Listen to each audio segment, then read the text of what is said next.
Welcome to Adam's Athenium. Let's take a look together through the news and records of our times as we try to shed light upon the unvarnished truth. Thanks for coming back to listen to this episode where we're going to talk about some updates to the Uvalde school shooting, and I'm going to talk about some consequences that I think need to be handed out. Where do we begin? Do we start with what we were first told and go over it minute by minute over the entire course of the hour of the events that took place? Or do we just use our hindsight, as hindsight's 2020? I think we're going to have to use a little bit of both. I think we're going to have to try to place ourselves in the shoes of the officers on the ground, but at the same time, we need to use this as an opportunity to learn from. Some mistakes were made, there's no doubt about it, and lives were lost, more than what was needed. Local officials initially reported that there was an armed officer on duty at the school, which may or may not have engaged the shooter outside. We now know that this is undisputably false. There was not an armed school officer who engaged the gunman outside. We were also initially told that the classroom door was locked and that the police had to wait for keys to enter the room. Well, according to the Texas Tribune, at 12:11 p.m., nearly 40 minutes after the shooting began, Chief Arredondo called for a master key that would allow him to unlock classroom doors, according to the transcript. Now, it took about 6 minutes for a set of keys to arrive, and Arredondo began testing them on a different classroom door, according to the transcript and Arredondo's recollection. Arredondo said the first key ring he was brought did not contain a master key. He said he was brought a second key ring with between 20 and 30 keys, and none of those worked either. Both accounts say that another group, which included Border Patrol agents, finally found a master key that could unlock the room. Now, since this one is kind of tied in together, NBC News reports that a door to a classroom where the Uvalde school shooter was holed up was unlocked while police searched for a key to get in, a top Texas official said on Tuesday, describing law enforcement's response to the rampage as an abject failure. The admission from Texas Department of Public Safety Director Steve McCraw made at a state Senate committee hearing investigating last month's mass killing was another stunning addition to the list of failures he has acknowledged since the Robb Elementary School shooting. Oh, so now we learned that 19 officers waited outside of an unlocked door for over an hour for keys while children were murdered inside. We need to break that down a little bit. Imagine, if you will. Now, sure, high stress situation, nerves, you're scared, you're tense. I get that. But you're telling me it took 6 minutes to get one set of keys and however long to get the next set of master keys that contain 20 to 30 keys. Okay, cool. If you were trying to unlock a door, the correct door, mind you, you would put the key into the lock, turn it whichever way to unlock it, and then you try the handle, right? You turn the handle up or down, whichever way, to try and make the door handle work. It's normally how people try it, right? Put the key in, turn the handle. So you're trying to tell me that this officer, the chief, tried over 20 to 30 keys and not once tried the door handle to see if that key had actually unlocked it? That's a lie. Someone's lying. Because that's bullshit. Now, Yahoo News reports state police initially said the gunman entered the school through an exterior door that had been propped open by a teacher. Days later, state police retracted that statement to make it clear that the teacher closed the door, but somehow it didn't lock. Well, nearly a month after the rampage, Colonel Steve McCraw, director of the Texas Department of Public Safety, further amended what his agency's investigation shows. The teacher did close the door, but unbeknownst to her, it could be locked only from the outside. Now, both the classroom doors and exterior doors of the building could only be locked from the outside. This makes sense for child safety in regards to illicit adult activities that may take place in a room where the door can be locked from the inside. But in an active shooter scenario, it is a completely dumb and flawed idea to only have door locks on the outside of a door. I mean, you got the gunman walking through the hallway, attempting to enter classrooms left unlocked. So now you're telling me that your safety policy is for the teacher to exit the classroom, go outside of the door, turn a key in a high stress situation, and lock the door from the outside. That's dumb. The teacher should be able to lock the door from the inside. Again, I get it, child safety. You don't want a room where a child can be locked in there with an adult and you can't get in from the outside. But we got to compromise. School shootings happen. It's a part of society. Which is the worst gamble? We also have learned that police told victims to cry out if they needed help. And one child who did and was on the phone with 911 at the time was shot and killed by the shooter once she made him aware that she was still alive. Another man's wife texted him that she was shot, and he rushed over to the school only to be arrested by police for trying to save his wife.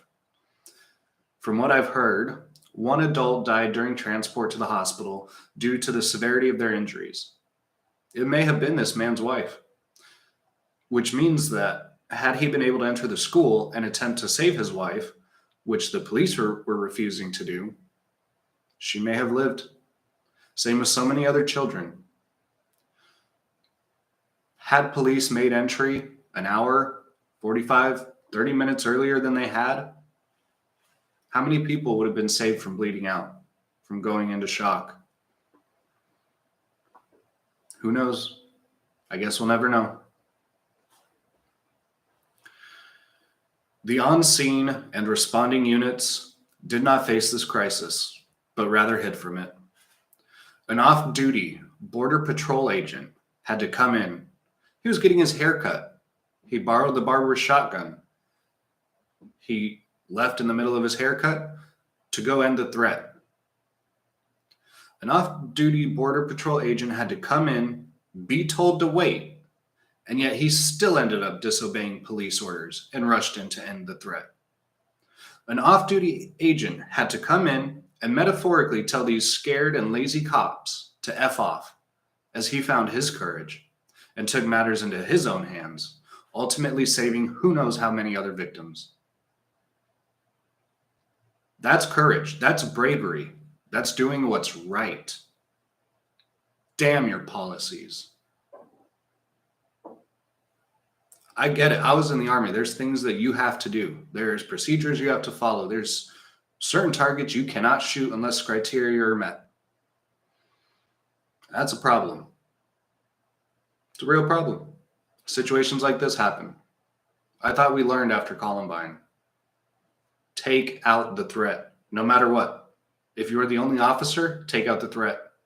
It's better that he or she, the shooter, has to walk past your dead body on their way to kill more kids than you just sit there cowering as they kill untold amounts of kids. Chief Arredondo needs to be held responsible. All 19 officers who were inside of the school during the shooting also need extreme consequences. These officers had a clear duty to serve and protect. And did they live up to that on that day? No, they did not. So we must hold each person individually accountable for their actions or lack thereof. And there must be consequences. Hard consequences. The chief needs to be fired and never allowed in a law or law enforcement capacity ever again. In my opinion, all 19 officers should lose their pensions. Now, hear me out on this one. Perhaps they should all be fired, but boo-hoo, what are they really going to learn from that? They're just going to go and get new jobs. No, I propose a much harsher consequence that I wonder if we can agree on. I say we should take the pensions away from the chief and all 19 officers and give whatever funds they would accrue by retirement to the victims' families. This would mean that no matter how hard they work, or long hours they put in, or even how much good they do as an officer, it will be negated at the end of their career, as every penny will go to the victims of this tragedy. That's a serious consequence and a hefty reminder that if you sign up for this job, you accept the risks up to and including losing your life. If you don't take that seriously, you shouldn't be a cop. Police need to be held accountable. I don't blindly back the blue anymore, as it was all sorts of police departments across the US who enforced unconstitutional health mandates, who arrested business owners for keeping their livelihood open, but let Democrats flaunt around without masks or social distancing being enforced. It was cops who arrested parents at parent-teacher board meetings, cops who allowed riots to continue for months and months while people were murdered, over 30 persons murdered by BLM and Antifa across the United States. Cops who knelt with these rioters in solidarity of their message, which was to defund the police. And now police lied about their actions and tried to cover up the true story of how these children and 2 adults died. Police refused to disobey immoral orders and do the right thing. If you want my support, then God damn it, you need to earn it back. I still respect law enforcement and the men and women who volunteer as individuals. But as a larger picture, which is how you're often seen, you need to start making changes to how you operate. You need to find a balance of following law and what is morally right, and you must operate at a higher discipline within yourselves and hold each other accountable to be and to do better. That was taught to me in the Army as well. Oh, cool, you've got a weekend pass. You can go out in public and mingle, but you're going to be in uniform. So remember, people don't see you or your face or your personality or your name. They see you wearing the United States Army uniform. That's what you represent. That's what your actions represent. If you make a fool of yourself and get drunk, belligerent, and kill someone, people don't see that as a drunk human being killed someone else. People see that as a drunk soldier got too wasted, couldn't handle his liquor, and killed someone. You have to realize how you're perceived. You are not one, but many. Again, we recognize you're each individuals. We're all individuals. We all make mistakes. But this is unexcusable. Think about it.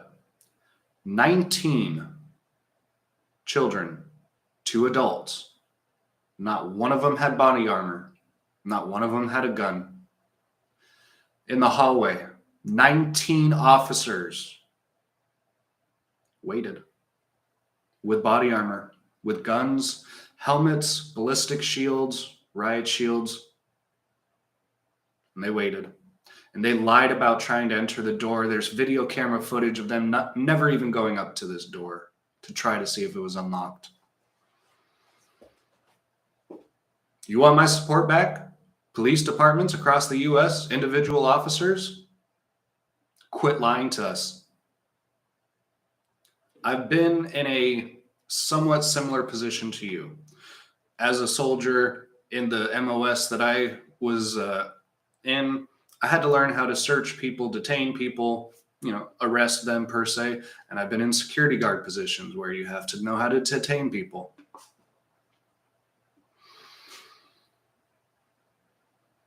You should have known what you signed up for. And I cannot believe that as you're sitting outside of a classroom, hearing people die, hearing people be shot, hearing people scream for help, and then go silent. I cannot believe that you didn't have the courage to go in there. It is better that any number of you died then one more innocent kid would have died. And I'm sorry. I don't want you to die. Don't want anyone to die. I don't want violence. If you watch my channel, then you know that. But it is always better for an adult to die than for a child to lose their life at such a young age. No parent should have to bury their child. That's a pain few can understand, and that nobody should ever have to go through. Police officers of Uvalde, you need to go home and look in the mirror, and you need to ask yourself if you're fit and qualified and capable of doing this job under stress and duress. It's not about Dunkin' Donuts. Sorry to make that joke. Are you fit enough? Are you mentally competent and strong enough? Are you the kind of person that when you get shot at, you run towards it? Or are you the kind of person that gets shot at and asks for help, waits behind a wall, has a shield, has guns, has body armor, has everything you freaking need and still waits, still tells a border patrol agent not to go in? I'm disgusted. This is abhorrent. This is beyond negligence. This is beyond cowardice. And this is why I say there needs to be serious consequences. This is why I suggest taking their pensions away. Yeah, we're taking money away from a hardworking individual who has earned that money. I get it. This is a very fascistic style talk. I get that. And it may not be right. However, any of those children's lives is more valuable than any of the pensions that these officers are going to get. You can't put a value on a child's life.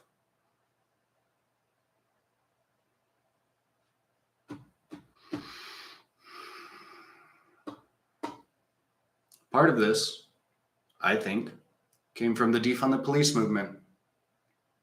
You cowards on the left took away the bravery, the morality from the police. You taught them that if they do what's right, they're going to be spit on. They're going to be rioted towards. They're going to be murdered for simply wearing the uniform.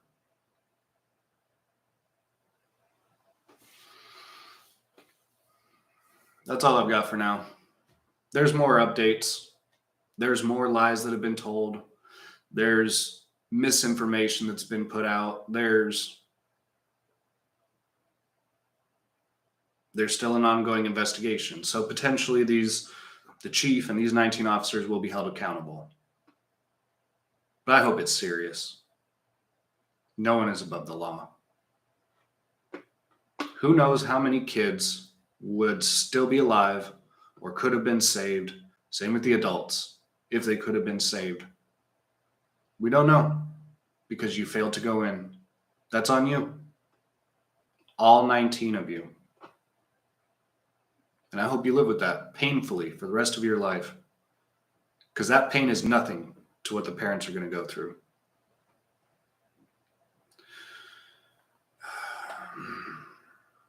I'll be back later this week. We'll talk about something else that's hot in the political spectrum. So be sure to subscribe. That way you get notified whenever I go live or post a new video, as I post pretty regularly, almost every week, if not twice a week. If you think this message or any of my other videos need to be heard by your friends, then please feel free to share it. It helps beat the algorithm. And of course, thanks for coming. I'll see you next week.